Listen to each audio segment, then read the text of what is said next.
Bonjour à tous, bienvenue sur ma chaîne. Aujourd'hui, nous allons explorer le monde avec l'essor de la photographie de 1850 à 1879.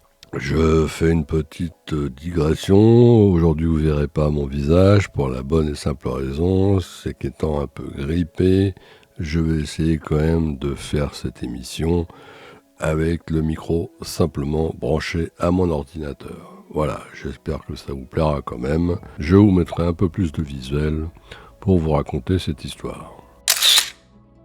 Donc, cette époque industrielle se développe à un rythme effréné avec une population qui augmente sans cesse et rapidement. Les paysages en campagne changent aussi de façon rapide. Les villes et leurs centres sont bouleversés par de grands projets de travaux tels que ceux entrepris à Paris avec le baron Haussmann et qui dureront 17 ans. Les nouveaux riches démolissent d'anciens bâtiments pour en construire de neufs. C'est en 1837 que la mission française des monuments historiques se met à répertorier les bâtiments anciens sur notre territoire. Le baron Isidore Taylor tente de convaincre le chef de la commission Prosper Mérimée d'utiliser le daguerréotype. Celui-ci rejette l'idée car il n'aime pas le daguerréotype.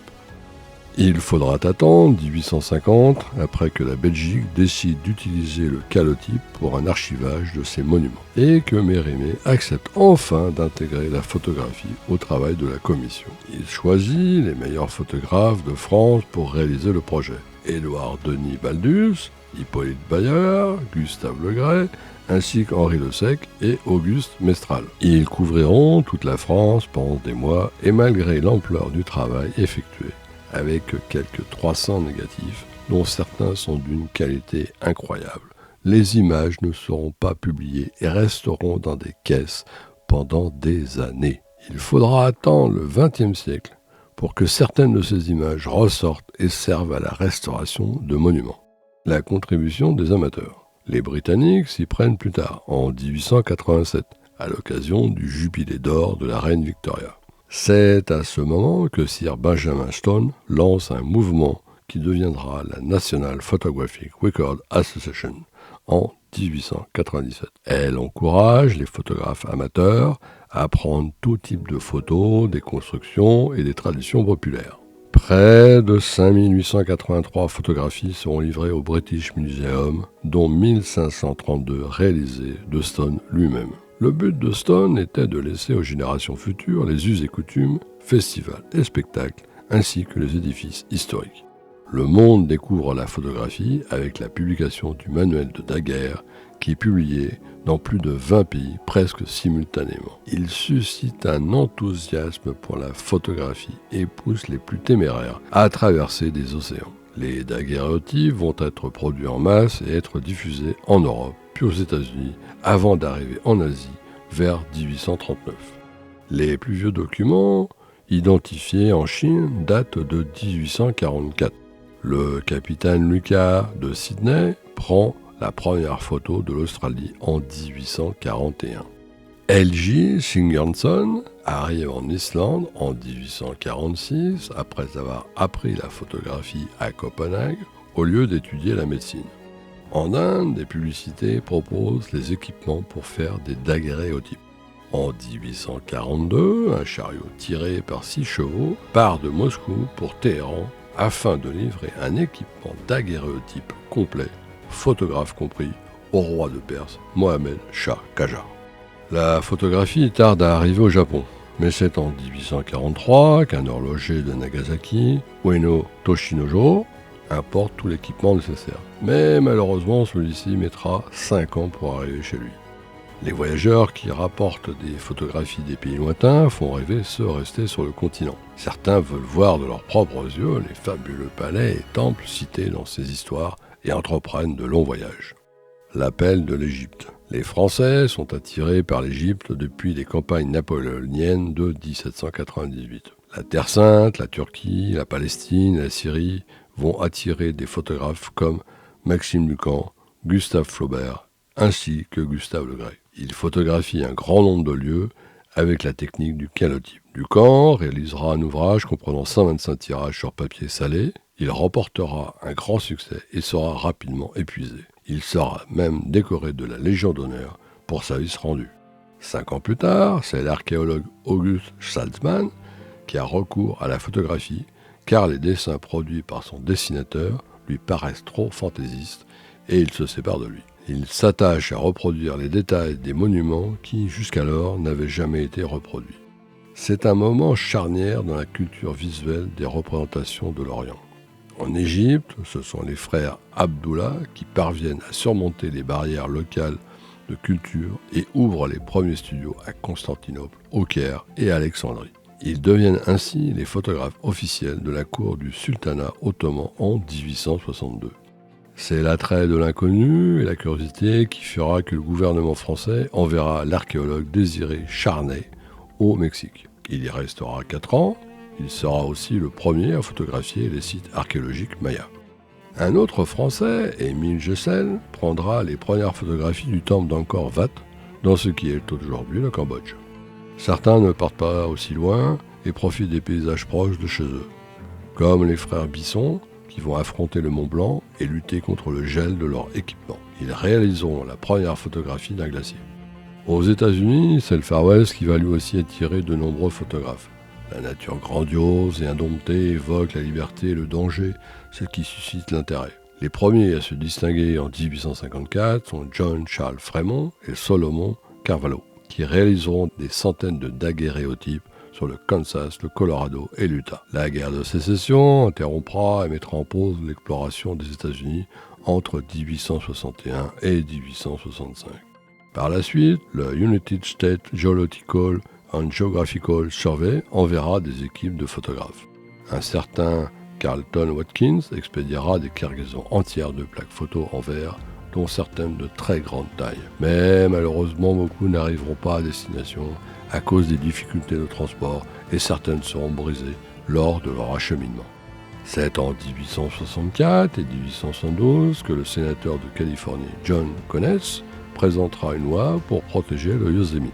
Lui-même possède de nombreuses photographies et des tirages de Watkins. La beauté et la majesté de ces paysages renforcera le sentiment d'appartenance et d'orgueil national. D'autres photographes, par la suite, façonneront la conscience américaine de la photographie paysagère du pays pour le siècle à venir. Pour faire suite à cette première partie, il n'y a pas que les paysages qui intéressent le photographe de ce début de la photographie. En effet, les habitants des pays étrangers font eux aussi l'objet de cet enthousiasme de l'époque. La photographie offre la possibilité de conserver la trace de cette culture vouée à disparaître dans les décennies suivantes. Le colonialisme, avec son développement du chemin de fer, la conversion religieuse, due aux aides des missionnaires, et sans compter les maladies qui ont déjà dévasté au XVe siècle l'Amérique. Les photographes tentent de faire un état des lieux des sociétés inconnues avec leur habillement et leurs costumes. Aujourd'hui, il semble que cette préservation a contribué aussi à accélérer la destruction de ces peuples en les dévoilant au monde et attirer une curiosité de l'exotisme avant l'heure. Si le travail du missionnaire est le fer de lance du colonialisme, la photographie lui apporte un soutien précieux. Celle-ci servant à collecter des fonds pour organiser des campagnes, présenter les peuples primitifs comme des bons sauvages. Ainsi, William Ellis de la London Missionary Society apprend le procédé à plaque humide pour récompenser les gens qui pourront lui être utiles. Ceux qui craignent que la photo ne leur vole leur âme n'ont peut-être pas totalement tort. Samuel Bourne, en 1863, photographe amateur britannique, renonce à sa carrière dans la banque pour devenir professionnel et part pour Calcutta. Il y réalisera plus de 2000 photos des gens et des lieux. Il restera 6 ans en Inde, puis rentrera en Angleterre en 1871. À la fin du XIXe siècle, la Grande-Bretagne enverra plus de 10 000 missionnaires dans le monde, dont beaucoup ont recours à la photographie. Les premières photos des sujets sont d'un manque de naturel affligeant. Ce n'est pas seulement la lenteur des procédés, mais surtout l'ignorance des apprentis photographes. Certains vont jusqu'à utiliser des échelles graduées pour effectuer des mesures et donner l'impression d'une objectivité scientifique. Ainsi, Louis Agassiz, zoologue suisse, va utiliser la photographie pour confronter sa théorie créationnisme selon laquelle Dieu à créer plusieurs types d'humains en différents endroits avec des caractéristiques particulières. Heureusement, tous les photographes qui s'intéressent aux différentes populations dans le monde ne voient pas les choses de la même manière. C'est le cas de John Carl Hiller, qui passera 20 ans de sa vie à étudier les Amérindiens. Il reviendra régulièrement sur le sujet. Né à Hanovre, en Allemagne, Hiller arrive aux États-Unis dans son enfance. Il sera d'abord policier, puis soldat et rejoindra un scientifique, John Wesley Powell, comme batelier pour une expédition qui descendra le Colorado en 1871. Puis deviendra chef photographe et réalisera des portraits empathiques d'Indiens. Je vous invite à voir la photo ci-jointe pour le comprendre. Dans cette photographie d'un chef indien en position assise, Hiller transmet la dignité de celui-ci et même sa réticence à regarder en face l'objectif. Pendant ce temps, à l'autre bout du monde, au Japon, un autre photographe, Félix Beato, originaire de Venise, se passionnera pour l'archipel et réalisera de magnifiques images. Il se rendra au Japon en 1863 pendant la période Edo. Cette situation isolationniste lui permettra de réaliser des vues intimistes de la société japonaise, très mal connue des Occidentaux à l'époque. Ces portraits de guerriers samouraïs sont impressionnants et témoignent de l'art du combat de ce personnage brandissant son sabre. C'est aussi le cas de ces jeunes filles habillées en danseuses et du reflet du travail délicat qui orne leurs vêtements faits à la main. L'une de ces photographies qui sera la plus forte sera celle d'un combat de sumo simulé. En effet, pour réaliser celle-ci, il a dû négocier avec le sujet, mais pas simplement avec les lutteurs, mais aussi avec l'arbitre et le commanditaire de l'équipe. L'agencement et la position des personnages clés montrent un savoir-faire dans la composition. Ce ne sont pas de simples lutteurs, mais des sumotori ou sekitori, lutteurs d'un rang supérieur,